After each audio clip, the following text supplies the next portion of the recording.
you can do it. Words spoken by a man whose dreams altered the 20th century. As a small girl, I dreamed alongside this man. Without his creation, I would have been unable to stay part of your world, and my heart would not have been broken, along with Lilo's at the death of Stitch. 1 Corinthians 13:11 states, "When I was a child, I spoke like a child and reasoned like a child. I also had the dreams of a child." These were the very thoughts and dreams which enabled me to enjoy the wonderful world created by Walt Disney. Although he wasn't actually allowed to create my personal favorite movies, it was because of his imagination that multiple generations have embraced the world, which started with a dream and a mouse. I believe that God has instilled within each of us the ability to dream. Even from a young child, Walt had a passion for drawing. He eventually took this passion and created an entertainment empire. But long before the vast empire we know today existed, Disney's dreams encountered many difficulties. His first company went bankrupt. Then after moving to California and having initial Hollywood success, he lost the copyright to his main cartoon character. Not Mickey Mouse, but Oswald the Lucky Rabbit. Then the owner of this copyright also took all but one of Disney's animators. In that moment, his dreams must have seemed like nightmares. Yet he never stopped dreaming. And without this ability, the world today would not have Disneyland, Disney World, or the incredible animation that exists today. Dreams can also be the blueprints for our future. In Genesis 37:6, Joseph looks at his brothers and states, "Listen to this dream I had." And after relating two different dreams to them about him ruling over them, his brothers conspired to kill him. I've had multiple dreams in my life, many of which pertain to my childlike years of high school.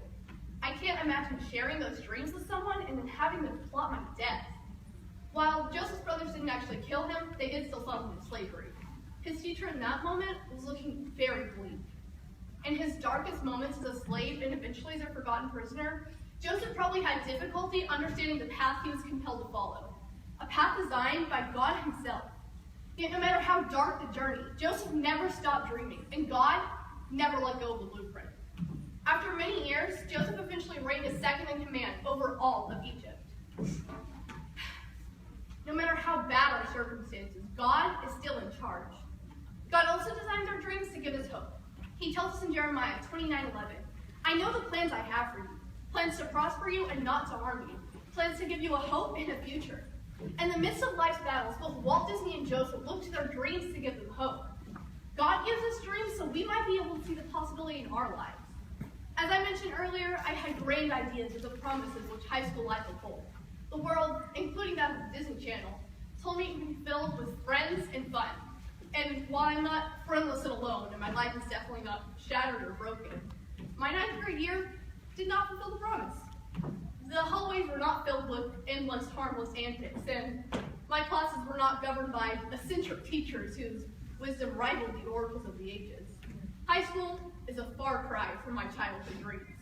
But do I look at my freshman year and assume all dreams are lost? God forbid. Of course my life will not be like a Disney Channel sitcom. God gave me dreams of youth and adventure, just as he gave Joseph those of leadership and Walt those of great animation. Just because things have not gone the way I envisioned does not mean my high school life will be a failure. I will take my ability to dream and understand that God holds my blueprints, and I will hold on to the hope of a high school adventure that is not sitcom unrealistic, but full of promise just the same. I choose to believe that the God who spoke in Numbers 23:19 and said, "God is not a man that he should lie, nor a son of man that he should change his mind. Does he speak and then not act? Does he promise and not fulfill?" I will trust in the dreams that God has given me, and I will pursue them with confidence